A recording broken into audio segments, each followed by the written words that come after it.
This is a video of arterial blood gas sampling produced as part of the Common Currency Project at the Dalhousie University Faculty of Medicine. Before beginning any procedure, be sure to wash your hands properly using the accepted technique and follow all applicable universal precautions in this procedure that involves protective eyewear and gloves. The purpose of arterial blood gas sampling is to assess the patient's respiratory status as well as their acid-base balance. The equipment necessary for arterial blood gas sampling is protective eyewear and gloves for universal precautions, providine iodine swab followed by an alcohol swab, an arterial blood gas sampling kit, 2x2 gauze, and a bag of ice to put the sample on to send to the lab. We'll begin the procedure with performing the Allen's test. The most common site chosen for blood gas sampling is the radial artery of the non-dominant hand. Once you've chosen the hand, before you can proceed with the procedure, you must first perform an Allen's test, which indicates whether or not there's collateral circulation to the limb. The Allen's test is performed as follows. First, I'm going to palpate with my fingers the radial artery. Next, I'm going to palpate the ulnar artery again with my fingers. If I can't feel the ulnar artery, I'm going to palpate the area closest to where I think it would be located. I'm now going to ask my patient to please make a fist as tight as she can. I'm going to ask her to maintain that position for approximately 10 seconds. And I'm going to now occlude both the radial and the ulnar artery. After enough time has elapsed, I can ask my patient to please release her fist. And I can release my grasp on the ulnar artery. And what I'm watching for is good flow returning to that hand. The hand pinks up again nice. I now have a positive Allen's test, and I am okay to proceed with the procedure. I now have my patient seated comfortably on the stretcher. I'm going to tuck a rolled up towel underneath her wrist.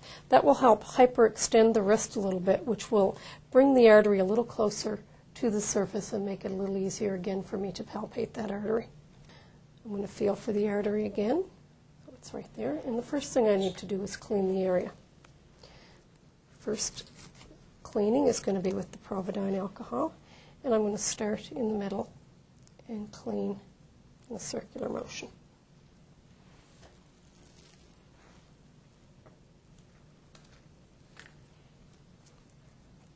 After I've allowed that time to dry, my next step is to wipe away the providine with an alcohol swab.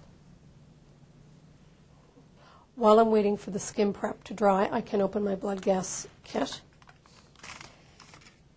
And the kit is made up of 3 different pieces. First thing is an orange air ball, which I'm going to use to expel any excess air from the syringe.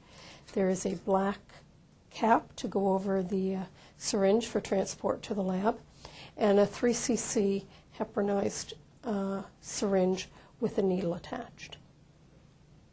I'm going to pull back slightly on the plunger so that I know that once I've got that needle in the artery, it's going to be able to push back to fill the syringe with the pulsations from the artery. I'm going to slide the cap off of my needle and make sure that I can see the bevel so that I know I can go in bevel up when I insert the needle through the skin. I'm going to hold the syringe a little differently for the blood gas procedure. It's going to be at a sharper angle, closer to 45 degrees, and I'm going to hold it much like a dart or a pen. I'm going to feel for that pulse. And that's truly my only landmark for knowing where I'm going to break the skin with this needle, is feeling that pulse underneath my finger. I've got my needle right there just ready to go in when I'm confident that I'm in the right area. And the last thing I do before I go through the skin with that needle is I'm just going to roll my finger back a little bit out of the way, and now I can put the needle into the skin. Once I've put the needle through the skin, I next watch for a flash of blood into the hub of the needle.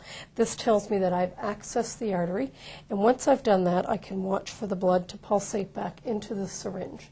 An adequate amount of blood in the syringe would be 1.5 to 2 cc's.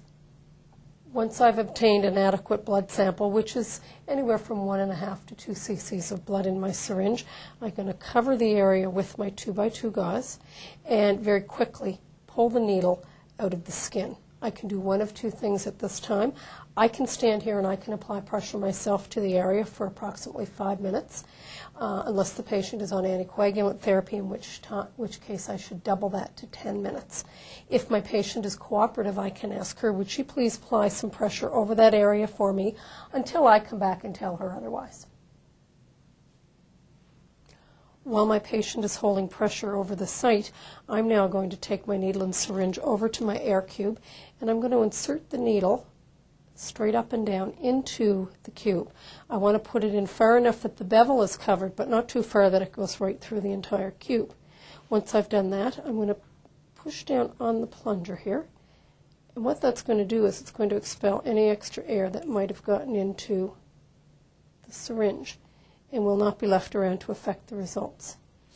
I can now remove the cube and needle as one and attach the black cap to the tip of my syringe. I can give it a roll to make sure that that heparin has dissolved, and I can place it into the bag of ice and send it off to the lab. My last step is to dispose of the needle and cube in the proper Sharps container.